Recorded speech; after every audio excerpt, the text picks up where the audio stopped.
উর্দু ভাষার পরিবর্তে যে বাংলা ভাষাকে রাষ্ট্রভাষা করার দাবিতে সালাম, রফিক, বরকত, জব্বররা ঢাকার রাজপথে তাদের জীবন উৎসর্গ করেছিলেন, সেই দেশে কি আজ বাংলা ভাষার গুরুত্ব কমে যাচ্ছে? বাংলাদেশের অভ্যুত্থানের পর বিভিন্ন ক্ষেত্রে উর্দু ভাষাকে প্রাধান্য দেওয়ার খবর উঠে এসেছে। যেই উর্দু ভাষাকে কেন্দ্র করে তৎকালীন পশ্চিম পাকিস্তানিদের অত্যাচার থেকে মুক্তি পেতে প্রায় 2 দশক আন্দোলন করেছিল বর্তমান বাংলাদেশ, সেই বাংলাদেশেই বাংলা ভাষাকে ব্রাত্য করে উর্দু ও আরবি ভাষাকে গুরুত্ব দেবার পেছনে কারণ কি?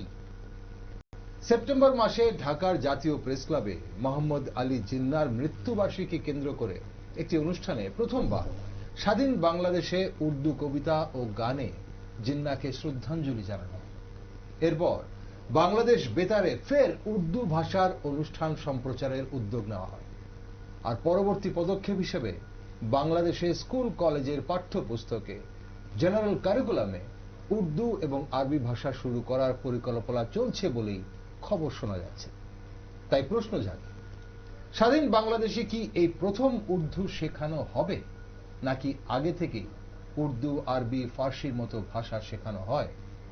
বাংলাদেশের সরকারি জেনারেল কারিকুলামে উর্দু এবং আরবি ভাষার অন্তর্ভুক্তির পরিকল্পনা কিসের ইঙ্গিত? পাকিস্তানপন্থী মৌলবাদীদের আধিপত্যে অদূর ভবিষ্যতে বাংলাদেশে কি তাহলে বাংলা উপেক্ষিত হতে চলেছে? পাশাপাশি দেশটিতে সনাতন ধর্মাবলম্বীদের ওপর বেপরোয়া নির্যাতনের অভিযোগ শোনা যায়। এই নির্যাতনের বিরুদ্ধে বিশ্বব্যাপী নিন্দার ঝড় উঠলেও তেমন কোনো হেলদোল নেই অন্তর্বর্তী সরকারে। এর জন্য বিশ্ব দরবারে কতটা সমস্যায় পড়তে পারে বাংলাদেশ, চলুন একটু গভীরে গিয়ে দেখা যাক। নমস্কার, আমি দীপেন আর আপনারা দেখছেন নিউজ ভ্যানগার্ড। বাংলাদেশে কি আগামী দিনে ব্রাত্য হতে যেতে পারে বাংলা ভাষা? এ বিষয়ে একটি বিশেষ টক শোতে আজ আমার সাথে রয়েছেন রাজ্যের বিশিষ্ট সাহিত্যিক গবেষক ডক্টর আশিস কুমার বৈদ্য এবং বিশিষ্ট শিক্ষাবিদ তথা আন্তর্জাতিক বিষয় বিশেষজ্ঞ ডক্টর অভিজিৎ চন্দ। নমস্কার, আপনাদের দুজনকে স্বাগত আজকের অনুষ্ঠানে। ডক্টর চন্দ, আপনার কাছে আসি প্রথমে। ভারতে বাংলা ভাষা ধ্রুপদী ভাষার স্বীকৃতি পেয়েছে, আর অন্যদিকে বাংলাদেশে উর্দু এবং আরবি ভাষাকে সরকারি কারিকুলামে অন্তর্ভুক্তি করার প্রয়াস চলছে। বাংলাকে দাবিয়ে কি উর্দুকে প্রাধান্য দেবার চেষ্টা চলছে বলে মনে করেন? কিভাবে দেখছেন ব্যাপারটা? নমস্কার। গত আগস্টের 5 তারিখের পর থেকে বাংলাদেশের যে পরিস্থিতি সব দিক দিয়ে আমার কাছে মনে হয়েছে ধোঁয়াশা। আচ্ছা, প্রথম কথা, ওইখানে যেখানে সরকার চলতে গেলে একটা সুষ্ঠু কাঠামো দরকার, সুষ্ঠু নীতি দরকার। প্রতিদিন দেখছি যে কিছু না কিছু খবর বেরিয়ে আসছে, পরে তাদের মধ্যে থেকে কেউ আবার অস্বীকার করছে, কেউ এটাকে সাপোর্ট করছে। এইভাবে চলছে পুরো ব্যাপারটা। আপনি ঠিকই বলেছেন, বাংলাদেশের উদ্ভব হয়েছে রাষ্ট্রভাষাকে কেন্দ্র করে। একটি দেশ, একটি জাতি উঠে এসছে শুধু ভাষাকে কেন্দ্র করে, এবং এই ভাষাকে পরবর্তীকালে আন্তর্জাতিক মাতৃভাষা দিবস উপলক্ষে গোটা পৃথিবীতে এরা স্বীকৃতি লাভ করেছে। যে কেউ যে কোনো ভাষা শিখতেই পারে, পৃথিবীতে মাতৃভাষা প্রত্যেকের আছে, এবং সেটা কোনো দোষের নয়। কিন্তু প্রশ্ন হচ্ছে, আরবি ওরা করতে পারে, কারণ ওদের প্রায় 90% কাছাকাছি ইসলাম ধর্মে দীক্ষিত, ফলে আরবি যেহেতু কোরআন ইসলামের মানে আরবি ভাষায় লেখা আছে, সেটাও তো শিখতে পারে। কিন্তু উর্দুটা কেন করছে সেটা এই বিষয়ে পরিষ্কার না, কারণ উর্দু কোনো আন্তর্জাতিক ভাষা না যে উর্দু দিয়ে আমি অন্তত 100টা দেশে কথা বলতে পারবো, 20টা দেশে কথা বলতে পারবো। ইভেন পাকিস্তানে খুব খুব কম পরিমাণে উর্দু ভাষায় কথা বলে। পাকিস্তানে বেশিরভাগ লোক পাঞ্জাবিতে কথা বলে, তারপর সিন্ধি, বালুচ এবং পাখতুন। ফলে এরা কেন করতে চাইছে, হ্যাঁ এটা তো আমরা দেখতে পাচ্ছি যে গত 100 দিনে বাংলাদেশকে একটি ধর্মীয় প্রাধান্য রাষ্ট্রে পরিণত করার চেষ্টা চলছে। বিশেষ করে যে ধর্মটা ম্যাক্সিমাম লোক ওরা মানে, এবং কিছু লোক সেই চেষ্টা সবাইকে ইসলামিক রাষ্ট্র করার প্রয়াস চলছে। এটা দেখতে পাচ্ছি আমরা। এটা ঠিকই আছে, ওরা এটা করতে চাইছে, কিন্তু দেখতে হবে তার জন্য যাতে অন্যান্য যারা জাতিগোষ্ঠী আছে, বিশেষ করে চাকমা এবং হিন্দু জনগোষ্ঠী এবং আরো যে জনগোষ্ঠীগুলি আছে, ওদের যে অধিকার, এইটা যেন কোনো অবস্থাতেই বাধাপ্রাপ্ত না হয়। কারণ 71 সালে যে বাংলাদেশ তৈরি হয়েছিল, সেটা হচ্ছে ধর্মনিরপেক্ষ রাষ্ট্র এবং সেখানে সব জাতি যারা এখানে বসবাস করছে ভাষাভাষী প্রত্যেকের অধিকার সুনিশ্চিত করার কথা বলা হয়েছিল। দেখি ভবিষ্যতে আমরা ঠিক এই বিষয়টাতে আসবো। এখানে ব্যাপারটা ধর্ম নিয়ে যেটা চলছে এই মুহূর্তে, সেকুলারিজমকে বাদ দেওয়ার যে প্রয়াস চলছে সেই বিষয়টাতে আমরা অবশ্যই কথা বলবো। আর ডক্টর বৈদ্য আছেন আমাদের সঙ্গে। ডক্টর বৈদ্য, আপনার কি মতামত, আপনার কি মনে হয় এই যে উর্দুকে প্রাধান্য দেওয়ার একটা চেষ্টা চলছে, এটা কি বাংলাকে ব্রাত্য করে সেই চেষ্টাটা ব্রাত্য করার জন্য সেই চেষ্টা চলছে নাকি অন্য কোনো কারণ আছে এর পেছনে? নমস্কার, আমন্ত্রণের জন্য প্রথমে ভেনঘাট কর্তৃপক্ষকে ধন্যবাদ জানাই। পদ্মার ওপারে যারা রয়েছেন তাদেরকে সান্ধ্য নমস্কার। আপনার এই প্রশ্নের উত্তরটা একেবারে মানে এটা উত্তর দেওয়াটা আমাদের কাছে সহজে মনে হয়, কেননা আমরা ব্যাপারটা বুঝতে পারছি। বিষয়টা হচ্ছে এই, একটা জাতি, সেই জাতিটা মূলত গঠিত হয় তার ভাষা, সংস্কৃতি, আধ্যাত্মিক ঐতিহ্য একটা থাকে অবশ্য, কিন্তু সবচেয়ে বেশি তার সাংস্কৃতিক ঐতিহ্য আর তার ভাষাগত কতগুলো দিক। একটু আগে অবশ্য এটা আলোচিত হয়েছে যে একটা ভাষা আন্দোলন 1952 খ্রিস্টাব্দের 21শে ফেব্রুয়ারি, তো অবিস্মরণীয় একটি দিন সারা পৃথিবীতে। সেই দিনটিতে রফিক, সালাম, বরকত, জব্বার, সবিউর রহমান, পাঁচজনের নাম তো পাচ্ছি নিশ্চিতভাবে, যারা শহীদ হয়েছিলেন। এছাড়া লাখো লাখো মানুষ আহত হয়েছে, নানাভাবে স্যাক্রিফাইস করতে হয়েছে এবং সেই আন্দোলন অবদমনের চেষ্টাও হয়েছে। বক্তব্যটা কি ছিল গোড়াতে? বাংলাদেশ স্বাধীন হলো কি করে পূর্ব বাংলা বা পূর্ব পাকিস্তান একটা স্বাধীন সার্বভৌম গণপ্রজাতন্ত্রের রাষ্ট্রে পরিণত হলো কিভাবে? মূলত একটা ভাষা আন্দোলনকে কেন্দ্র করে তার উত্থানটা হয়েছে। ব্যাপারটা কি ছিল যে সারা মানে পাকিস্তানে তথাকথিত তখনকার সাবেক পাকিস্তানের মাত্র 7% লোক, 7% লোক মাত্র উর্দু কথা বলেন। বাকিরা কি করেন? কেউ বালুচ, কেউ সিন্ধি, কেউ অন্যান্য ভাষায় কথা বলেন এবং ইংরেজি কিছু আছে, দোভাষী কিছু আছে, দুইটা ভাষা ইউজ করেন কিছু আছে। আর সেখানে মানে সংখ্যাগরিষ্ঠ লোকই বাংলা ভাষায় কথা বলতেন।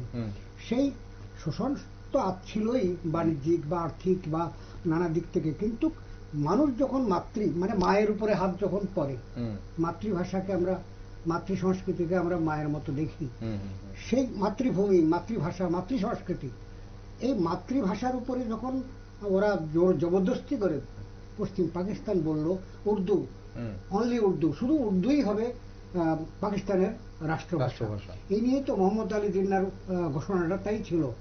তাহলে উর্দু চাপিয়ে দেওয়ার কাজটা শুরু করেছিলেন মোহাম্মদ আলী জিন্না। ধীরেন্দ্রনাথ দত্ত তখন এমপি, কুমিল্লার থেকে প্রতিবাদ করে প্রথম, পরবর্তীকালে তিনি শহীদ হন। বাংলা মাতৃভাষা, বাংলার 52 ভাষা আন্দোলনে তার নাম স্বর্ণাক্ষরে লিখিত আছে।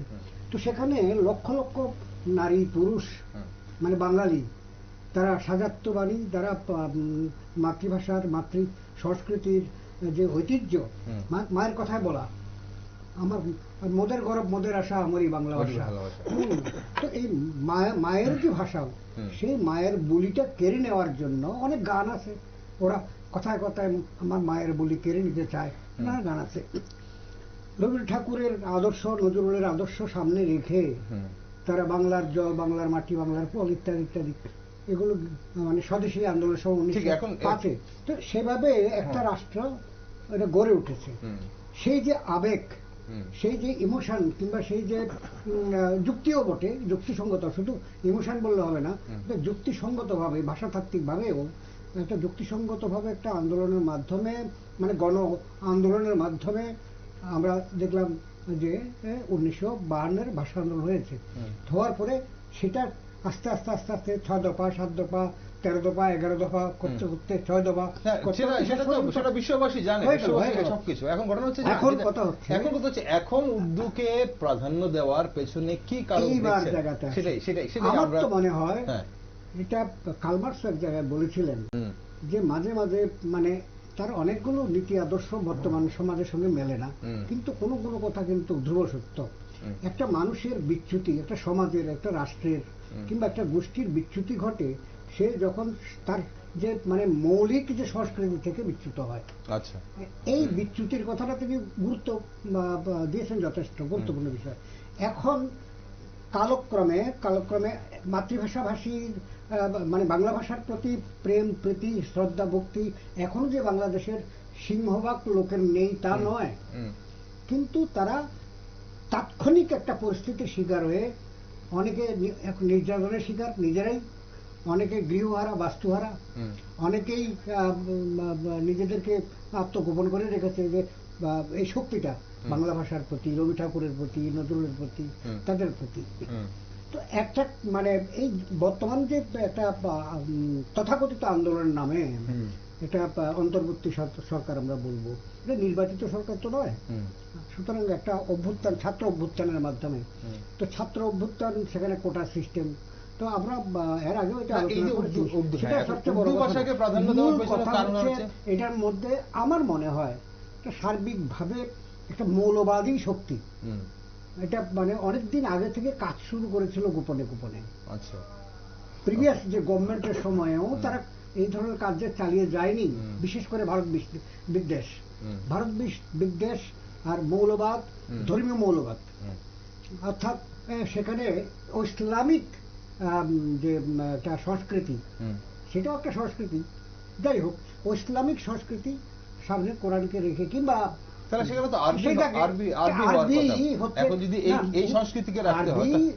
কোরআনের ভাষা, তাহলে ইসলামিক সংস্কৃতিকে প্রতিষ্ঠা দিতে গেলে তাহলে আমাকে জাস্ট বাংলার উল্টো দিকে হাঁটতে হবে।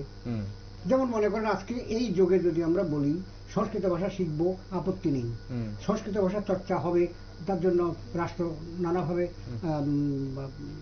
ইয়ে করছে, সুযোগ সুবিধা দিচ্ছে। কিন্তু আপনি আমি এখন সংস্কৃত কথা বলতে যদি আমাকে বাধ্য করা হয়, না আপনি বলতে পারবেন, না আমি বলতে পারবো, না চন্দ্রবাবু বলতে পারবেন। সুতরাং ওই রকম মায়ের ভাষায় আমরা যেভাবে স্বতঃস্ফূর্তভাবে কথা বলতে পারি।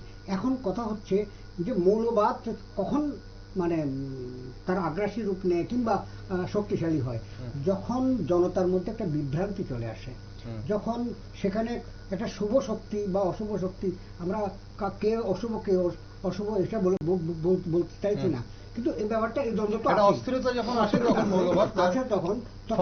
তখন শান্তিপ্রিয় মানুষ চুপচাপ থাকে। তার মানে এই নয় আগামী দিনে হয়তো দেখবেন যে উর্দু ভাষা চাই না আমাদের পাঠ্যপুস্তকে শিখবার জন্য থাকুক, কিন্তু এটার প্রাধান্য চাই না, এরকম বলার লোকও হয়তো। ওকে, আমি আসবো আবার এই বিষয়টা। ডক্টর চন্দ্র, এই যে উর্দু এবং আরবিকে ভাষাকে এখন গুরুত্ব দেওয়ার পেছনে মানে মূল কারণ হিসেবে কি দেখছেন এবং কারা চাইছেন এটা? এখানে ধর্মের সাথে ভাষার কিভাবে মানে সম্পর্কিত, ধর্ম ভাষা কিভাবে সম্পর্কিত, নাকি এখানে এই যে বলা হয় কোনো যোগাযোগ আছে কি? আমার তো মনে হয় বাংলাদেশে যারা সরকারে বসেছে তারা গত 100 দিনে বাংলাদেশের সরকার বা বাংলাদেশের পরিস্থিতি আর্থিক সামাজিক যা ছিল তা ধরে রাখতে পারছে না। জিনিসের দাম প্রচুর বেড়ে গেছে, সমাজের মধ্যে আইন শৃঙ্খলা প্রচন্ড অবনতি হয়েছে এবং শিল্প কারখানা সব বেরিয়ে যাচ্ছে। এখন চারদিকে এই সরকার সম্পর্কে বা আসবার পর যেই ধরনের ওদের প্রতি মানুষের একটা আকাঙ্ক্ষার সৃষ্টি হয়েছিল তা তার কোনো কিছুই করতে পারছে না। আমার তো মনে হয় সেখান থেকে মোড় ঘোরানোর জন্য, যাতে মানুষ এদিকে আর মনোযোগ না দেয়, তাদের যে ব্যর্থতা সব দিকে, যে শান্তি শৃঙ্খলা, আর্থিক, সামাজিক সব দিকে যে ব্যর্থতা, এই ব্যর্থতা ঢাকবার জন্য এখন এই মুহূর্তে এটাকে সমাজের সামনে তুলে ধরেছে, যাতে এইটা সামনে এসে যাতে এইটারে মানুষ কথা বলে। আরবি সম্পর্কে আবার বলা হচ্ছে আরবি হয়তো ওরা পড়তে চায়, যেহেতু ওদের ধর্মগ্রন্থ আরবি ভাষায় লেখা, কিন্তু উর্দু ওদের কোনোভাবেই বাংলা জড়িত না। ইসলামিক রাষ্ট্রগুলোকে যদি প্রভাবিত করার বা ইসলামিক রাষ্ট্রগুলোর আরো কাছে যাওয়ার চেষ্টা যদি বাংলাদেশের থেকে থাকে এখন, তাহলে সেখানে যেটা আপনি বলছেন যে আরবি ভাষাকে প্রাধান্য দেওয়া, সেটা ঠিক আছে, এখন কোরআন লেখা আছে আরবি ভাষায়, কিন্তু উর্দুকে কেন? উর্দুকে কাছে টেনে কি পাকিস্তানের কাছে যাওয়ার চেষ্টা হচ্ছে? এবং পাকিস্তান আপনারা যেটা বলছেন যে পাকিস্তানে তো উর্দু সেভাবে চর্চিত নয় এখন। পাকিস্তানের কাছে গিয়ে কি লাভ হবে? পাকিস্তান অলরেডি ফেইল স্টেট, আর্থিকভাবে পাকিস্তান এখন প্রায় দেউলিয়া পর্যায়ে চলে গেছে।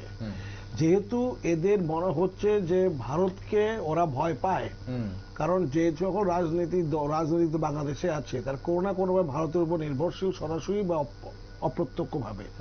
ওরা দেখাতে চাইছে যে আমরা ভারত বিরোধী যে গোষ্ঠীটা আছে ওদের নেতৃত্ব আমি দেব, এইটা করে ভারতের বিরোধিতা করার চেষ্টা করছে।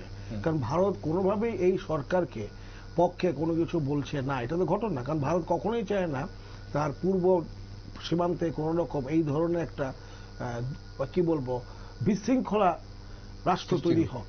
এমনিতেই আপনি মায়ানমার জানেন, মায়ানমার গত 1-2 বছরে ভয়ঙ্কর অবস্থা, পুরো দেশটাই প্রায় কার দখলে কোন জায়গায় কেউ বলতে পারছে না।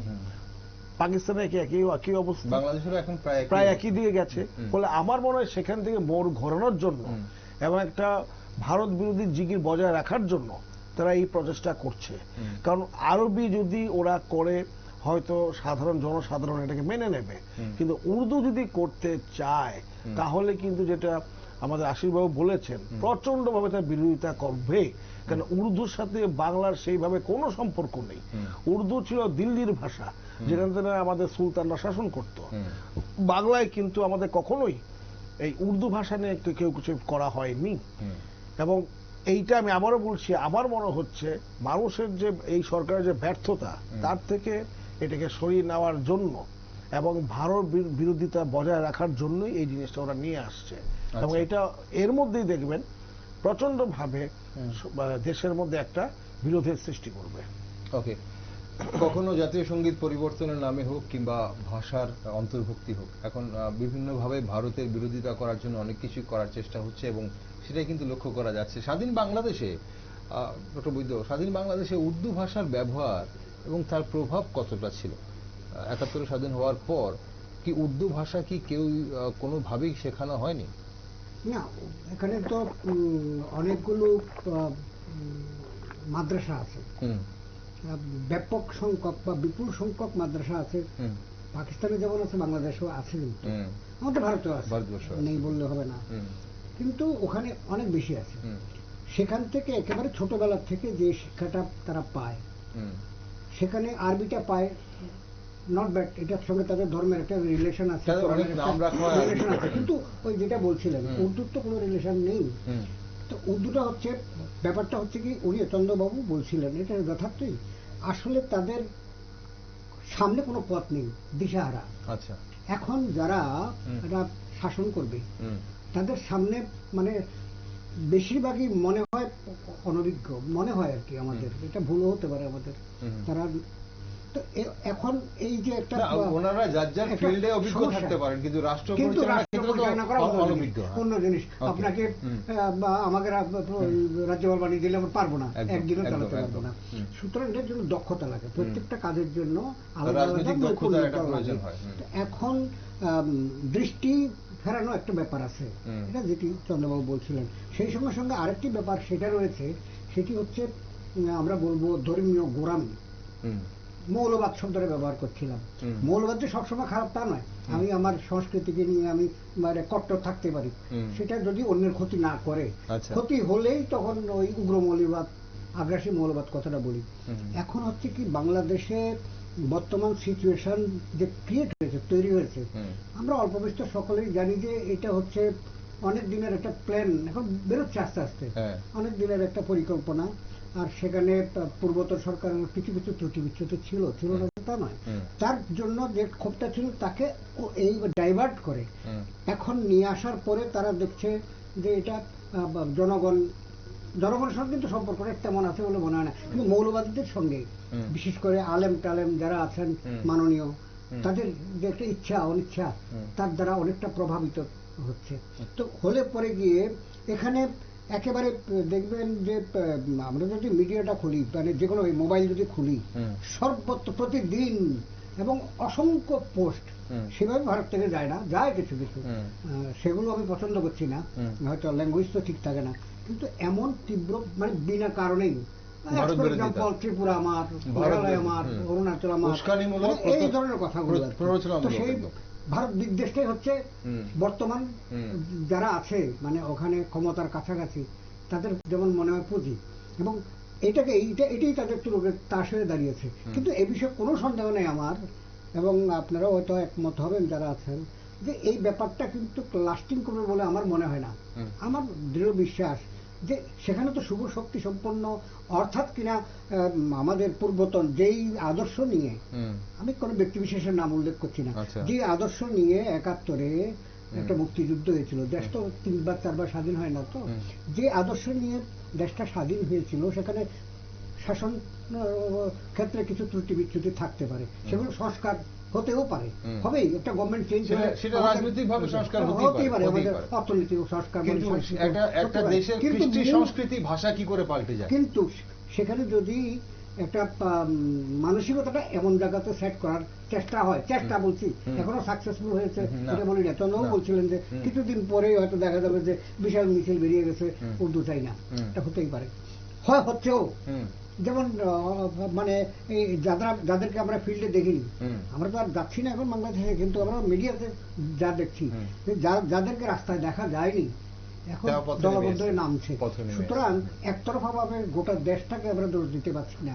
সেখানে এখনো এই মাতৃভাষা বাংলার জন্য প্রাণ দেওয়ার মতো যে যুব শক্তি বলি, তারুণ্যের শক্তি বলি, জনগণের যে শক্তি, একজন কৃষক, একজন চাষি, সে কি করে উর্দুকে ভালোবাসবে? যতই আপনি বলেন, আসলে একটা শ্রেণী চাইছে, তাদের প্ল্যানটা এরকম মনে হচ্ছে, আমরা যতটুকু বুঝি আর কি, সব তো বুঝি না, এটুকু চাইছি যে তারা চাইছে যে পূর্ব পাকিস্তানটা, মানে বাংলাদেশটা পূর্ব পাকিস্তানের মতো হয়ে গিয়ে আগে ওই পাকিস্তানের সঙ্গে মিলে গিয়ে আমরা শক্তিশালী হয়ে যাবো। সেখানেই প্রশ্নটা আমাদের জাগে, কেন পাকিস্তান? পাকিস্তান একদম ডক্টর কেন পাকিস্তান, কেন উর্দু, কেন পাকিস্তানের কাছে যাওয়া, কেন পাকিস্তান থেকে লেনদেন করা, পাকিস্তানের সঙ্গে ওয়াই পাকিস্তান? আরো ইসলামিক কান্ট্রিতে রয়েছে, এবং পাকিস্তান থেকে বেরিয়ে আসার জন্য কি পাকিস্তানের প্রতি তাদের এত ভালোবাসা, নাকি এই মুহূর্তে পাকিস্তানে কি আছে? পাকিস্তান তো অন্যরা নির্ভরশীল। মুশকিলটা হলো গিয়ে যে সরকারটা এসছে সেই সরকারের পেছনে ভারত বা যারা আছে বন্ধু রাষ্ট্র, তাদের কোনো সমর্থন এই মুহূর্তে নেই, যার উপর ভিত্তি করে তারা এসেছিল যে বড় দুই রাষ্ট্র, মার্কিন যুক্তরাষ্ট্র এবং কিছুটা চীন। মার্কিন যুক্তরাষ্ট্র এখন ট্রাম্প ইলেকশন জিতেছে, আমরা ধরে নিতে পারি ট্রাম্প ভারতের কথা শুনেই চলবে, এবং চীন চায় না, চীন কখনোই চায় না বাংলাদেশে পাকিস্তান ঘাঁটি গাড়ুক, সে চীনের স্বার্থের বিরোধী। ফলে এই সরকারের যিনি প্রধান মোহাম্মদ ইউনিস, উনি আমেরিকা থেকে এসছেন, পরিষ্কার ভাবে ওনাকে আমেরিকা থেকে এসছে, আমেরিকা সাপোর্ট করছে, পরিষ্কার হয়ে গেছে। কিন্তু কোন সরকার সাপোর্ট করছিল? বাইডেন অ্যাডমিনিস্ট্রেশন সাপোর্ট করছিল। বাইডেন এই মুহূর্তে ডেমোক্রেটদের পরাজিত হয়েছে, ফলে রিপাবলিকান দল আদৌ ওদেরকে সাপোর্ট করবে কিনা, হাঁটবে কিনা, বিরাট বড় প্রশ্ন চিহ্ন। চীন মুখ ফিরিয়ে নিয়েছে তাদের থেকে, কারণ চীন কখনোই চায় না এশিয়াতে আরেকটি মার্কিন ঘাঁটি গড়ে উঠুক। অতএব ওদের কাছে কোনো অপশন নেই এই মুহূর্তে। আমাদের পশ্চিম এশিয়াতে ইরানের সাথে যে ইসরায়েল যুদ্ধ হচ্ছে, সেটা শুধুমাত্র ইসরায়েল ইরানের যুদ্ধ নয়, এখানে যারা আপনারা নিশ্চয়ই জানেন গোটা ইসলাম বিশ্ব বর্তমানে শিয়া এবং সুন্নিতে বিভক্ত। সুন্নিদের প্রধান হল সৌদি আরব, যেখানে আমাদের মক্কা মদিনা আছে। সৌদি আরব কখনোই চায় না ইরান শক্তিশালী হোক, ফলে সৌদি আরব এবং যে গালফ কান্ট্রিগুলো আছে, ওরা এখন ইসরায়েল এবং ইরান যুদ্ধে নিরপেক্ষ থেকে, একদম পরিষ্কার নিরপেক্ষ থেকে ইসরায়েলকে বকলমে সাহায্য করছে। এটা পরিষ্কার, ওরা ইসলামিক রাষ্ট্র হওয়া সত্ত্বেও ইরানকে পক্ষে যাচ্ছে না। এখন এই মুহূর্তে বাংলাদেশে যে সরকার আসছে, তাদের কাছে সেরকম কোনো শক্তি নেই, শুধুমাত্র ওদেরকে সাপোর্ট করছে পাকিস্তান। একটাই পাকিস্তান, যে পাকিস্তান ভারতের বিরুদ্ধে সবসময় বলে এসছে, আর তুরস্ক। আর একটা কথা আমাদের জেনে রাখা ভালো, সেটা আমরা সবাই জানি, ভারত ভাগ কিন্তু করেছে যারা ইসলামিক তখন বিশ্ব, তারা ভারত ভাগে ভারতে যারা এখন বর্তমানে আছে, এখানে সবাই আছে হিন্দু, কিন্তু যারা ইসলামিক যে অংশটা বেশি, মুসলিম সংখ্যায় বেশি, তারাই কিন্তু ভারত থেকে বেরিয়ে গেছে। এটা খেয়াল রাখতে হবে। অর্থাৎ যারা এখন বাংলাদেশ ও পশ্চিম পাকিস্তান, এখানে গণভোটে দেখা যায় মুসলিমের সংখ্যা বেশি, তারাই কিন্তু ভারত থেকে থাকবো না বলে বেরিয়েছিল ইসলামিক রাষ্ট্র। এবং ভারত থেকে যেহেতু আলাদা হয়েছে, ওরা সব দিক দিয়ে নিজস্ব একটা সত্তা বজায় রাখার চেষ্টা করেছিল। ওরা অস্বীকার করেছিল সিন্ধু সভ্যতা, হরপ্পা সভ্যতা, কিন্তু সিন্ধু হরপ্পা বর্তমান পাকিস্তানে। ওরা নিজেদের ইতিহাস কোথা থেকে শুরু করবে? ওরা কেউ বলছে ওরা ইতিহাস শুরু করছে আপনার আমাদের এই কি বলে হাজার মুঘল সাম্রাজ্য না না হাজার খ্রিস্টাব্দ থেকে যখন ইসলামিক ইনভেশন ভারতে শুরু হয় ওইখানে ইতিহাস পড়া হয়। তার আগে ১৫০০ বছর ইতিহাস তারা পড়ে না, যেহেতু ইসলামের সাথে কোনো সম্পর্ক নেই। এইটা আবার চেঞ্জ করে মোগলে নিয়ে আসছে। কেউ বলছে না আমাদের এখানে যেহেতু হরপ্পায় এবং সিন্ধু সভ্যতা শুরু করতে হবে, গত ৭৫ বছরে পাকিস্তান এবং বাংলাদেশ তাদের ইতিহাস ঠিক করতে পারছে না। তার বুঝতে হবে কোথা থেকে ওরা শুরু করবে। ঠিক একইভাবে তাদের ভাষাটা কি হবে, কোথা থেকে শুরু করবে, যেখান থেকে ওরা ভাবছে ইসলামকে প্রাধান্য দেওয়া উচিত। একটা জিনিস মনে রাখবেন, মানুষের ধর্ম আর মানুষের অন্যান্য সত্তা কিন্তু আলাদা। যদি ইসলামী যে একই মাত্র সত্তা হয় তাহলে ৫৫টা মুসলিম দেশ কেন? খ্রিস্টান যে সত্তা হয়, ইউরোপে এতগুলো খ্রিস্টান দেশ কেন? ভারত এবং নেপাল দুটো হিন্দু রাষ্ট্র, দুটো দেশ আলাদা কেন? কারণ ধর্মের সাথে সাথে ওই অঞ্চল নিজস্ব কিছু সংস্কৃতি থাকে, সংস্কৃতি আছে, ঠিক আছে? তো সেটা বজায় রাখতে হয়। এইখানে আমি বলবো ওরা যেহেতু ইসলামিক রাষ্ট্র ভেবেছে ওরা ইসলামের কোন আইডেন্টিটি এখানে ক্রিয়েট করবে, এইটা ওরা সামনে দেখা যায়। বেসিক্যালি ওদের পেছনে আন্তর্জাতিক এই মুহূর্তে কোনো বড় শক্তি নেই, ওরা এখন ভয় পাচ্ছে। সাধারণ লোকদের যে চেতনা বা চিন্তা ঘুরিয়ে এড়িয়ে নেওয়ার চেষ্টা করছে, যত ইসলামিক যেগুলো মৌলবাদী শক্তি আশীর্বাদ যেটা বলেছেন, ওদের সাহায্য বেঁচে যায়, ওদের সাহায্য যাতে পায়। কারণ এই মধ্যে বিএনপি এবং আওয়ামী লীগ এবং জাতীয় পার্টি যদি যোগ করেন তাদের ভোটের পার্সেন্টেজ ৮০% বেশি। ওরা এখন এই মুহূর্তে সরকারের পক্ষে যাচ্ছে না, ফলে ওরা সংখ্যালঘু। মনে রাখবেন আমরা ওদেরকে সরকার বলছি, ওরা কি ইলেকশন করে এসছে? নির্বাচিত সরকার তো নয় তো, ফলে ওদের দায়ও নেই। ফলে ওরা অনেক কিছু দায়ও নেই, জনসাধারণ কোন দায় নেই ওদের। ওরা নিজেরা হঠাৎ করে দেখা যাচ্ছে একদিন উনি সমন্বয়কারী থেকে ওকে মন্ত্রী করে দিচ্ছে, চিফ এক্সিকিউটিভ অফিসার। ফলে কেউ ইভেন যিনি আছেন মোহাম্মদ ইউনূস খুব ভালো ব্যক্তি, নোবেল প্রাইজ পেয়েছেন, কিন্তু উনার পাসপোর্ট কি, উনি কি আমেরিকান নাগরিক না বাংলাদেশের নাগরিক, সেটাও প্রশ্ন চিহ্ন মুখে আছে, ঠিক আছে? তো ফলে এইসব অনেক কিছু এখন প্রশ্ন উঠছে। এবং সবচেয়ে বড় কথা, গত ১০০ দিনের পর ওরা মানুষকে কোনো ব্যাপারে ওরা কোনো অ্যাকশন দিতে পারেনি। মানুষের সাংঘাতিক অবস্থা, খাওয়া দাওয়া, এভরিথিং পথে নেমে এসেছে। এইটাতে ঘোরানোর জন্যই ওরা আজকে এইসব জিনিসগুলো করে চলেছে।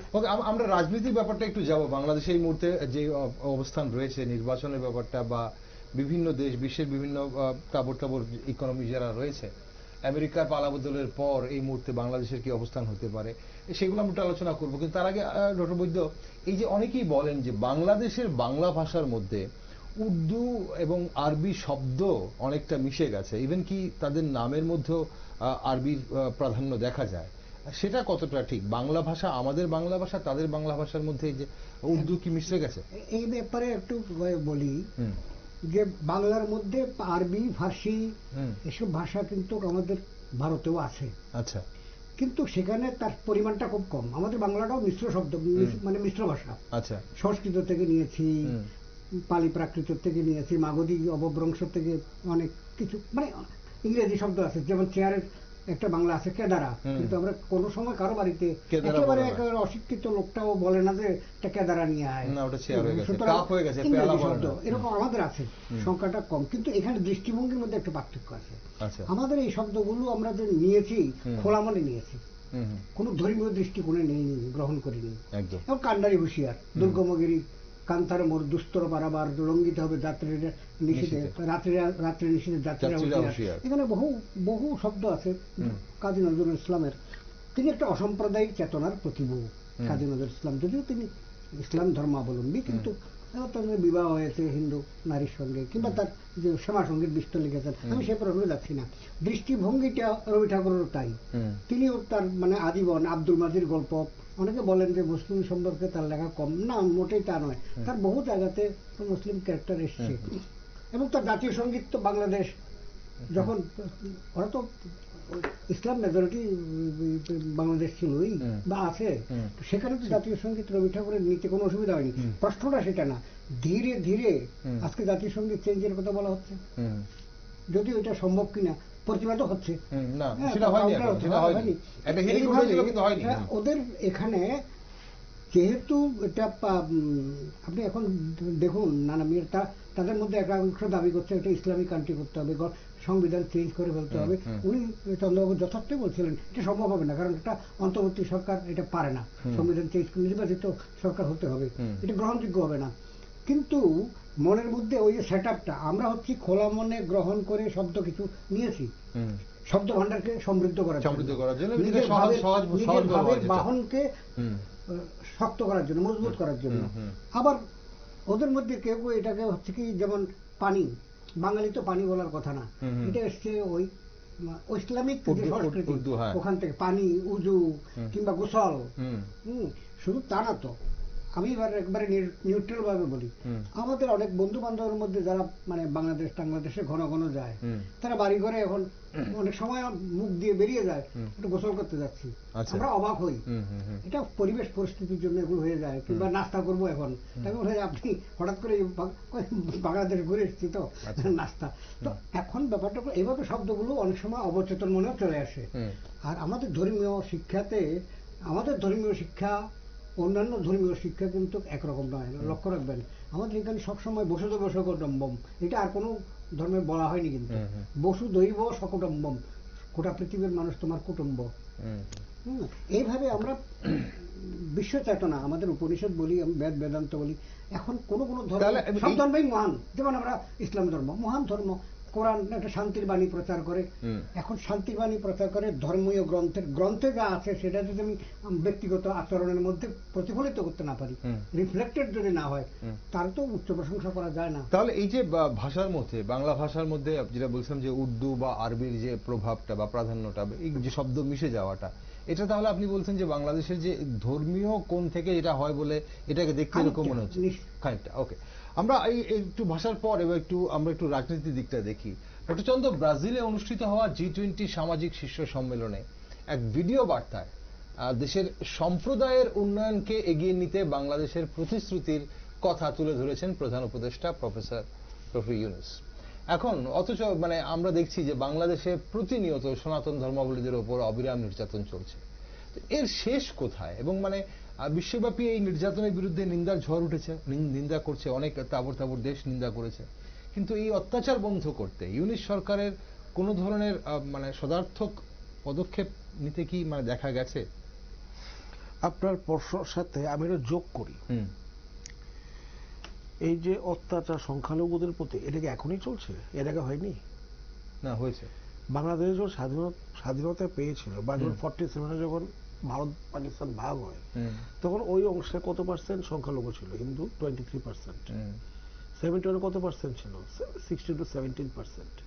তো এখন এসছে 8 বা 9%, একদম 10-এর নিচে নেমে গেছে। 10-এর নেমে গেছে। এটা কি প্রমাণ করে? এটা প্রমাণ করে ধারাবাহিকভাবে ওইখানে যারা সংখ্যালঘু তা টিকে থাকতে পারছে না, টিকে থাকতে পারছে না। এখন যেটা হয়েছে সেটা আমাদের এখন গত 5, 6 বা 10 বছরে সোশ্যাল মিডিয়া চলে এসছে, অর্থাৎ মোবাইল। কোনো কিছু আমরা প্রকাশিত হয়ে যায়। আজকে 10-15 বছর এটা প্রকাশিত হতো না। আচ্ছা, আমাদের 2002 সালে যখন বিএনপি সরকার আসে 1 বা 2-তে, তখন ভয়ঙ্কর অবস্থা হয়েছিল বাংলাদেশে, পত্রপত্রিকা বেরিয়েছিল। আমি বলছি না এখন কম হচ্ছে, কিন্তু আমার বক্তব্য হচ্ছে ধারাবাহিকভাবে চলছে। এখন যেটা হচ্ছে শেষ কোথায়? মানে এটা কি শেষ হবে না বাংলাদেশে এইভাবে হিন্দু নির্যাতন বা সনাতনী নির্যাতন বা সংখ্যালঘু নির্যাতন, আমরা যে ভাষায় বলি না কেন, এটা কি মানে এটার কোনো শেষ নেই? মানে যে কোনো অস্থির পরিস্থিতিতে রাজনৈতিক পালাবদল পরিবর্তন হয়, পট পরিবর্তন হয়, তারপরে সেখানে ধর্মীয়ভাবে বা সংখ্যালঘুদের উপর নির্যাতন, তাদের দোকানপাট লুট করা হচ্ছে, তাদের ধর্মীয় প্রতিষ্ঠান ভাঙা হচ্ছে, তাদের বাড়ি করে আগুন দেওয়া হচ্ছে। এটা কিভাবে শেষ হবে? কোন জায়গায় শেষ হবে? দেখুন, যেটা আমার মনে হয়েছে এটার উত্তর লুকিয়ে আছে আপনার। আপনি যদি ইসলামিক কান্ট্রিগুলো দেখেন, সেখানে যে সংখ্যালঘুরা আছে তাদের অবস্থা খুব একটা ভালো না। ইসরায়েল থেকে শুরু করে সিরিয়া, ইরাক, সেখানে যদি গত 50 বছর ইতিহাস দেখেন, কত পার্সেন্ট লোক ইসলামিক ছিল, কত পার্সেন্ট নন ইসলামিক ছিল, সবাই কমে গেছে বা চলে গেছে। লেবাননের ইতিহাসটা পড়বেন, লেবানন, বেইরুট এখন চলছে, ইতিহাসটা পড়ে দেখবেন, সবখানে এই জিনিসটা চলছে। মুশকিলটা হয়েছে কি, আমাদের মাথায় রাখতে হবে এই জিনিসটা, যখন কোনো একটি ধর্মের আবির্ভাব ঘটে, সেটা একটি কোনো ভূপ্রাকৃতিক অঞ্চলে ঘটে। আমাদের এখানে আমাদের যে ধর্মগুলো এসছে,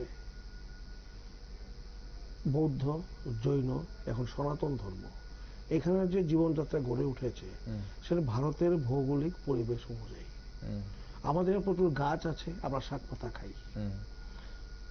যখন উপজাতি, ত্রিপুরা উপজাতিরা যখন কোনো পুজো করে, বিয়ে করে, বাঁশের প্রচুর প্রাধান্য থাকে। উপজাতি যদি আপনি সাউথ ইন্ডিয়ায় যান বা দক্ষিণ ভারতে যান, সেখানে পাথর বা হোগলা পাথর বেশি থাকে, যেখানে যেটা পাওয়া যায়। আমরা ভোরবেলা 6টায় উঠি, আমাদের 8টার সময় স্কুল শুরু হয়, কারণ আমাদের যে ট্রপিক্যাল কান্ট্রি, নিরক্ষরেখার কাছে প্রচুর গরম, ফলে 12টা একটা ঘরে ঢুকে যায়। আচ্ছা, এখন যদি আপনি দেখেন ইসলাম ধর্মটা গড়ে উঠেছে আপনার আরবে। আরবে কি দেখা যায়? ধুধু প্রান্তর বালি, একই রকম জলবায়ু, ফলে ওইখানে যে সংস্কৃতি, তার ভৌগোলিক যে পরিস্থিতি তার দ্বারা বিচার্য। আচ্ছা, ওইখানে ওরা প্রায় রাত্রেবেলা ভোরবেলা শুরু করে 10টার সময় বন্ধ হয়ে, এত গরম পড়ে, ফলে ওরা দেখবেন 2টোয় নামাজ দেয়, কারণ ভোরবেলাতে সব কাজ শুরু করে, 12টা থেকে 5টা মধ্যে বন্ধ থাকে। আচ্ছা, আপনি এগুলো খেয়াল রাখতে হবে। আমাদের যে মরুভূমিতে রাজস্থানে যারা আছে, যারা হিন্দু, তারাও মাথায় পাগড়িতে বড় কাপড় পরে, কারণ ওখানে বালির ঝড় হয়, ধুলো বালির ঝড় হয়। কিন্তু ওইখানে খালি গায়ে ধুতি পরে যাই, আমি কিন্তু বাঁচতে পারবো না। কিন্তু আমি যদি ওই পোশাকটা আমি এখানে এসে পরি, তাহলে কিন্তু আমি বাঁচতে পারবো, কারণ এখানে প্রচুর ঘাম হয়। আমরা যখন মৃত মানে মারা যায়, আমরা সৎকার করি পুড়িয়ে, কাঠ দিয়ে। আরবে তো বন জঙ্গলই নেই, সে কাঠ পাবেন কোথায়? ফলে ওইখানে মাটিতে কবর দেয়। ব্যাপারটা হলো একটা এই আমি দেখতে এরকম, আমি যদি ইউরোপে জন্মাতাম, আমার বাদামি চুল হতো, নীল চোখ হতো, সাদা চামড়া হতো। অর্থাৎ আমার খাদ্যাভ্যাস, আমি হিন্দু, আমি এখানে ভাত খাই। পাঞ্জাবের হিন্দি আছে, রুটি খায়। ফলে ধর্ম ব্যাপারটা হলো একটা ভৌগোলিক অঞ্চলে একটা মানুষের সংস্কৃতি গড়ে তার জল হওয়ার উপর। এটাকে যখন একটা আইনের দ্বারা মানুষ তৈরি করে যে এইগুলি করলে আমি ওখানে বাঁচতে পারবো, এটাই ধর্ম, নাথিং এলস। ওইখানে যে আরবি ঘরে উঠে, ওইখানে যে ভৌগোলিক পরিবেশ, ওইভাবে ওটা গড়ে উঠেছে। ফলে যখন আমি ওই মডেলটা, আরবিয়ান ডেজার্ট মডেল যদি আমি আমার অন্য একটা জায়গায় যেটা প্রচুর বৃষ্টিপাত, মাটি আছে, এই আছে, বসাতে চাই, তখন এখানে একটা প্রবলেম হয়। ফলে আমি ব্যক্তিটি এখানে ধুতি পাঞ্জাবি পরি, খালি গায়ে চলি। আমি যখন আরবে যাব, আমি মাথায় ফেটে, কারণ ধুলো বালি মাথায় পড়বে, আমার ঢেকে নেব। ওইখানে ব্যক্তি যখন এইখানে আসবে, এই জলবায়ু অঞ্চল, তখন সে একটা হালকা সুতির জামা পরে থাকবে।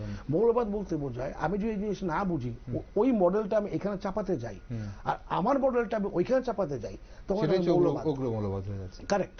আমি যদি ইউরোপে যাব, আমি তো কোট প্যান্ট পরবো, বরফ পড়ো এখানে, আমি সকালে বেরোবো না। আমাদের স্কুল কেন সকালে শুরু হয়, কেন 10টার সময় অফিস শুরু হয়? কারণ ইউরোপিয়ান এই জিনিসটা করেছে। ব্রিটিশ আপনার ইউরোপে থাকে, ঠান্ডা, ভোরবেলা বেরোতেই পারবেন না, ফলে 10টায় একটু রোদ উঠে অফিসটা শুরু করে। আমরা ভোরবেলা শুরু করি। ওইখানে আপনি মাটিতে বসতে পারবেন, বরফ, ওরা টেবিল চেয়ার বেঞ্চিতে বসে, আমরা মাটিতে বসে বিয়ে করি, সব মাটিতে বসে করি, কারণ এখানে বরফ নেই। ফলে আমাদের এই যে রবীন্দ্রনাথ ঠাকুর, আপনি শান্তিনিকেতনে যান, সেখানে সব মাটিতে বসে ক্লাস হয়। কিন্তু ওইখানে ওরা যে সিস্টেমটা আমরা এখানে লাগু করেছি, আমাদের ভাবে যে এরকম পাকা বিল্ডিং হতে হবে, বেঞ্চিতে বসতে হবে, হ্যাঁ, ওইভাবে করতে হবে, ওইটা দরকার নেই আমাদের। আমাদের সংস্কৃতি দেখতে হবে, আমাদের পুরো ধর্ম সংস্কৃতি ওইখানে ভৌগোলিক পরিবেশ নিয়ে গড়ে উঠেছে। বাংলাদেশে যারা আছেন তারা যদি এই যে না বোঝেন, বা বুঝেও এটা যদি চেষ্টা করেন না বোঝার, এটা ওদের ক্ষতি হবে। আমাদের যিনি বসুদেব কুটুম্বে যেটা বলছেন, আমাদের এটা টিকে গেছে কেন 1000 বছর বা 3000 বছরে? আমাদের মনে রাখবেন, আমাদের সবকিছু কিন্তু আমরা পরিবর্তন করি, এবং আমাদের কোনো ইউনিফাইড কিছু নেই।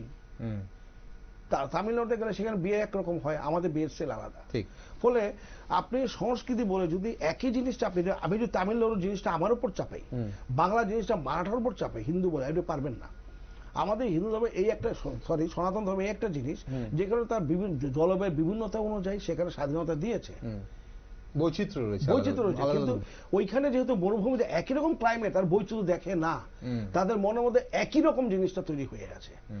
এইগুলি যেহেতু আমি একটা শিক্ষা মানে জড়িত, আমি ছাত্র সবসময় বলি, পড়ার থেকে আপনি মানুষের আচরণ দেখবেন, মানুষের আচরণ গড়ে উঠবে সেই অঞ্চলে খাদ্যাভ্যাস সবর পড়ে। এইটাই যখন একটা সুস্থ একটা পুরো মানে মানে কি বলবো, সমাজে একটা কাঠামো তৈরি করি, তখন ধর্ম বলে। এখন যেরকম ধর্ম এতটা প্রয়োজন নেই, এখন ট্রাফিক পুলিশ আছে, হাত দেখা থেমে যায়। এখন সব সংবিধান তৈরি হয়েছে, রাষ্ট্র তৈরি হয়েছে, বুঝতে পেরেছেন তো? এখন বাংলাদেশের মুশকিলটা হলো তারা টোটো ভাবে ওইটা ফলো করতে যাচ্ছে, যেটা কোনোভাবেই আমাদের জল হাওয়ার সাথে যদি হুবহু এটাকে নিয়ে আসতে চান, গন্ডগোল। ইউরোপে এখন প্রচুর গন্ডগোল হচ্ছে ইসলামপন্থীদের সাথে, ওরা হুবহু যেন আরবি ভাষা, এটা তো আমাদের ভাষা না, আপনি কনফার্ট বাংলা ভাষায় পড়ুন না কেন? আমাদের বাংলা অনুবাদ ভাষায় করে, অনুবাদ করে। অনুবাদ হচ্ছে না এখন কেন? আমরা যদি বলি যে সংস্কৃতটাই যেহেতু দেবভাষা, আমরা সব ছেলেদের সংস্কৃত ভাষায় কথা বলবো, এটা কয়জন মানবে? তামিলনাড়ু মানবে না, বাংলা মানবে না, পাঞ্জাব মানবে? কেউ মানবে না। ঠিক একইভাবে ওরা যদি বলে যেহেতু আরবি ভাষায় কোরআন লেখা হয়েছে, এটা আমাদের আল্লাহর নিঃসৃত বাণী, অতএব সব তুলে দাও, সব আমরা আরবি ভাষা শুধু শিখবো। আরবি ভাষা। ইন্দোনেশিয়াতে সবচেয়ে বড় সব দেশ, ওরা ইন্দোনেশিয়া ভাষায় কথা বলে। কই ইন্দোনেশিয়াতে তো আপনার যে এয়ারলাইন্স, গরুর এয়ারলাইন্স, গরুর কার দেবতা? হিন্দুদের দেবতা। কারণ ইন্দোনেশিয়ার 800 বছর আগে সব হিন্দু ছিল। ইন্দোনেশিয়ার প্রধান গ্রন্থ কি? রামায়ণ মহাভারত। Muslim country. ইন্দোনেশিয়ার একজন আপনার প্রাইম মিনিস্টার ছিল মেঘাবতী সুকর্ণপুত্রী। মেঘাবতী সংস্কৃত সুকর্ণপুত্রী, যেহেতু মহিলা। তারা বুঝে নিয়েছে যে আমার ধর্ম, আমার দেশের যে সংস্কৃতি যেটা, এটা আমি পালন করব, করে আমি অন্যটা নেব। আমি এখন প্যান্ট শার্ট পরি, তাই বলে কি আমার নিজের জাতীয় মানে আমার যে বাঙালি ড্রেস এটাকে আমি ছেড়ে দিয়েছি বা বলি পালন করতে আমি করবেন না, এটা কখনো। দেখুন, মানুষকে বাঁচতে হবে, বাঁচতে হলে আবার পরিবেশ চেঞ্জ হচ্ছে, সেখানে মানিয়ে চলতে হবে। শিক্ষা আমাকে এটাই শেখায় যে পরিবেশের সাথে মানিয়ে চলা। এইটা যদি না করি সেটা আমার ক্ষতি, পরিবেশের না। আমার বাসার ক্ষেত্রে আমার সমস্যা হবে। ঠিক, এই গোলামি করলে পরে নিজের ক্ষতি হবে, নিজের ক্ষতি হবে। That's the main issue. এবং সেদিকটাই হয়তো বাংলাদেশ অনেকটা এগিয়ে যাচ্ছে। বাংলাদেশে সেখানে আমরা সেই গণঅভ্যুত্থানের পর বিভিন্ন ভাবে বাংলাদেশের যে চিত্র আমরা দেখেছি, সেখানে এই গোলামিগুলোই কিন্তু আমাদের মনে হয়েছে না। এখানে একটু আমি ধরে বাংলাদেশ বলে আপনি কিন্তু একাংশ না, বাংলাদেশে প্রায় 18-19 কোটি লোক আছে। আমরা যদি বাংলাদেশ বলে বলি তাহলে কিন্তু ওদের প্রতি ইনজাস্টিস করা হবে। এখন যারা এসছে তারা কিন্তু বেশি সংখ্যায় নয়, বাকিরা চুপ করে আছে। মানে ওরা কিন্তু এটা মেনে নিয়ে সেটা বলবেন, মানে বলা যাচ্ছে না যে চুপ করে আছে বলে বলছে একদম কিছু না। এখন যারা চুপ করে আছে, চুপও আমরা বলতে পারি না, কারণ অনেকেই কিন্তু গর্জে উঠছে ইতিমধ্যে আমরা দেখছি। এবং এই যে সনাতন ধর্মাবলীদের উপর যেভাবে আক্রমণ হচ্ছে, তারা কিন্তু রাস্তায় নেমেছে। এখন সেই জায়গায় দাঁড়িয়ে মানে এই শেষ কোথায় আমরা যেটা জানতে চাইছিলাম বা বোঝার চেষ্টা করছি যে বাংলাদেশের এই যে বারবার স্বাধীন হবার একটা প্রবণতা বাংলাদেশ, এবারও আমরা দেখলাম যে বাংলাদেশ নতুন করে স্বাধীন হচ্ছে, অনেকেই বলছেন, একাংশ বলছেন। এখন বাকিরা সাধারণ মানুষের যে জীবনযাপন, সাধারণ মানুষ যারা এইসব ঝামেলা যেতে চায় না, রাজনৈতিক ঝামেলা যেতে চায় না বা ধর্মীয় ঝামেলা যেতে চায় না, তারা জীবনযাপন করতে চায়, তাদের জীবনের তো একটা ওলট পালট হয়ে যায়। তো সেখানে কখনো শিক্ষক নির্যাতনের নামে হোক, কখনো সাংবাদিক নির্যাতনের নামে হোক, কখনো কবি শিল্পী সাহিত্যিকদের নির্যাতন করা হোক, অত্যাচার করা হোক, কখনো তাদের ভাস্কর্য ভেঙে দেওয়া হোক, জাতির পিতার ভাস্কর্য ভেঙে দেওয়া হোক, তো কখনো জাতীয় সঙ্গীত পরিবর্তনের নামে হোক, আর এখন উর্দু ভাষাকে আবার অন্তর্ভুক্ত করে সেখানে বাংলাকে ব্রাত্য করার যে পরিকল্পনা চলছে, সেগুলো শেষ কোথায়? আর বিশেষ করে এই যে বলা হচ্ছে যে সনাতন ধর্মীদের দেখে দেখে একজন করে মারতে হবে বিভিন্ন, বা ইসকনকে টার্গেট করা হচ্ছে, এই ব্যাপারটা কিভাবে দেখছেন এবং এটার কিভাবে বাংলাদেশে কিভাবে থামবে ব্যাপারটা? এটাকে বিষয়টা কিভাবে দেখছি, অনেকটা সুন্দর ব্যাখ্যা দিয়েছেন, কিন্তু এই ব্যাখ্যার সঙ্গে আরো দু একটি পয়েন্ট যোগ করার রয়েছে। সেটি হচ্ছে পরিবেশ পরিস্থিতি, মাটি, তার যে সিচুয়েশন, এনভায়রনমেন্ট, এগুলো তো মানব সভ্যতার ক্ষেত্রে একটা ফ্যাক্টর নিশ্চয়ই, কিন্তু মানসিকতা একটা ব্যাপার খুবই গুরুত্বপূর্ণ। মানসিক সেট আপ। এখন আমাদের মানসিক সেট আপে কি হয়, আমরা এই খাবারটা খাই, আমার ছোটবেলা থেকে সেট আপ করে দেওয়া হয়েছে, ওইটা খাওয়া উচিত নয়, খাই না। আবার ওখানেও দেখা যাচ্ছে যেটা খাচ্ছেন তারা, আমরা তো সেটা খাচ্ছি না। এটা একটা মানসিক সেট আপের ব্যাপার আছে। এখন হিন্দু শব্দটা ইউজ করেছেন, হিন্দু না শুধু, হিন্দু, খ্রিস্টান, বৌদ্ধ সংখ্যালঘু যারা ওই দেশে দেশে এখন উন্নত দেশগুলোতে কিন্তু এই সমস্যাটা নেই। আমেরিকাতে প্রচুর মুসলিম আছে, প্রচুর হিন্দু আছে। সৌদি আরবের কথা বলছিলেন, সৌদি আরবে এই সম্প্রতি একটা বড় হিন্দু মন্দির তৈরি হয়েছে। বিভিন্ন মানে ইসলামিক রাষ্ট্র যারা বলছে, তারা সংবিধানের দিক থেকে নয়, মানসিকভাবে তারা ইসলাম মনে করেন, কিন্তু তারা পরিশুদ্ধ ভাবে তারা এই ধর্মটাকে ইউজ করতে চান, ব্যবহার করতে চান।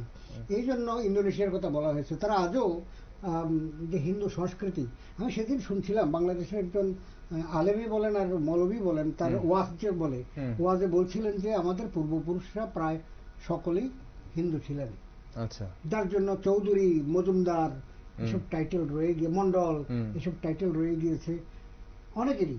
এবং আমরা অনেকেই, আর আমরাও জানি, বাংলাদেশে বিশেষ করে যারা বাঙালি মুসলমান রয়েছেন অধিকাংশই ধর্মান্তরিত বিভিন্ন সময়ান্তরে বিশেষ করে তার জন্য 23 থেকে নেমে 8 বা 9 এটা হয়েছে, এগুলো হয়েছে। আমরা দেখেছিলাম মানে ইংরেজরা যখন ভারতে সাম্রাজ্য বিস্তার করলো, ব্রিটিশ অনেকে খ্রিস্টান তখন হয়েছেন। মাইকেল মধুসূদন দত্ত একজন উদাহরণ। ওকে, অনুষ্ঠানের সময় ফুরিয়ে যাচ্ছে, আমরা তো সে যাই হোক না, এটা একটু বলে রাখি। এটা সুখের কথা এই যে এইটা ইসকনের কথা বলছিলেন, ইসকন একটা আন্তর্জাতিক কৃষ্ণ ভাবনা সমিতি বা সংঘ। আমেরিকায় তাদের হেডকোয়ার্টার, ভারতে তো আছেই, সারা পৃথিবীতে ইসকনের প্রতিষ্ঠান রয়েছে। এবং ইসকনে গতবার একবার হাসিনা থাকতেই ইসকনের উপর একটা আক্রমণ হয়েছিল, তখন যে প্রতিবাদটা তারা করেছিল সারা পৃথিবী নাড়া দিয়েছিল।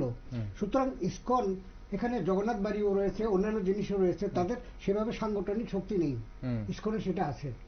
আক্রমণ তার উপরেই হয় যার শক্তি আছে কাউন্টার দেওয়ার মতো।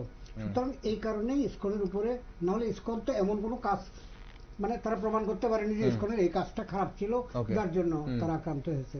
সুতরাং ইন্টারন্যাশনাল আন্তর্জাতিক স্তরে তারা প্রতিষ্ঠিত বলে তাদেরকে দমাতে পারলে অন্যদেরকে, এখনো যে বাংলাদেশে হিন্দুরা বা আমরা বৌদ্ধদেরকে বা খ্রিস্টানদেরকে এখানে দেখতে পাচ্ছি পার্বত্য চট্টগ্রামে, কিন্তু ঢাকা রাজপথে হিন্দুরাই এখন নেতৃত্বেই নেমেছে। সুতরাং শেষ কথা হচ্ছে আজকে আমরা যে বিষয় নিয়ে আলোচনা করছি, এমন হতে পারে যে 2 মাস পরে অন্য বিষয় নিয়ে আলোচনা করতে হবে, একবার নতুন কোনো বিষয় উঠে আসবে। একটা ছোট্ট জায়গা, জাস্ট 1 মিনিট সময় আছে আমার হাতে। ডক্টর চন্দ্র, একটা ছোট্ট আপনার কাছে আপনার মতামত চাইবো এটাতে, যে ট্রাম্প আসাতে, ট্রাম্পের প্রত্যাবর্তনে বাংলাদেশ এই মুহূর্তে কতটা সেফ জোনে আছে বা অস্বস্তিতে আছে আপনি মনে করেন? 2025 আস্তে আস্তে মনে হচ্ছে আরেকটা সরকার আসবে, নির্বাচিত সরকার হবে। আমি আর কিছু বলবো না, মনে হচ্ছে যেদিকে যাচ্ছে সরকার। আমেরিকার পালাবদল কি বাংলাদেশে নির্বাচন করানোর জন্য মানে নির্বাচন হবে কিনা জানি না, তবে আমার মনে হচ্ছে আস্তে আস্তে এটা ফেইল স্টেটের দিকেই যাচ্ছে, সব দিকে ব্যর্থ রাষ্ট্রের দিকে যাচ্ছে। আপনি যতই জোর করে করুন, সাধারণ লোক যদি আপনার পাশে না থাকে আপনি তাতে পারবেন না। আমার মনে হচ্ছে যেদিকে যাচ্ছে, মানে কারা করবে বা নির্বাচন কারা করাবে? অন্তর্বর্তী সরকার যদি এভাবে নির্বাচন বলছে না, এখন যেভাবে চলছে এরা নাও থাকতে পারে। আচ্ছা, এখন কিভাবে থাকবে না, কারা আসবে, সবকিছু আনসার্টেন হয়ে রয়েছে। অসংখ্য ধন্যবাদ আপনার দুজনকে। ডক্টর বৈদ্য আপনাকে ধন্যবাদ, ডক্টর চন্দ্র আপনাকে ধন্যবাদ আজ অনুষ্ঠানে থাকার জন্য। দর্শক বন্ধুরা, হাসিনা সরকারের পতনের পর বাংলাদেশে অনেক নতুন রূপ দেখিয়েছে বিশ্বকে। শিক্ষক, শিল্পী, সাহিত্যিক, সাংবাদিক, মৌলবাদীদের অত্যাচার থেকে রেহাই পায়নি কেউ। পাশাপাশি অকথ্য নির্যাতন চালানো হচ্ছে দেশটির সংখ্যালঘু, বিশেষ করে সনাতনীদের ওপর। কখনো জাতির পিতার ভাস্কর্য নষ্ট করা, তো কখনো জাতীয় সঙ্গীত পরিবর্তনের হিড়িক, আর এখন ভাষা নিয়ে জল্পনা। আগামী দিনে কি হয় বাংলাদেশে, কি পদক্ষেপ নেয় ইউনিট সরকার, সেদিকে নজর রাখছি আমরা। আর সব খবরের জন্য আপনারা চোখ রাখুন শুধুমাত্র নিউজ ভ্যানগার্ডে।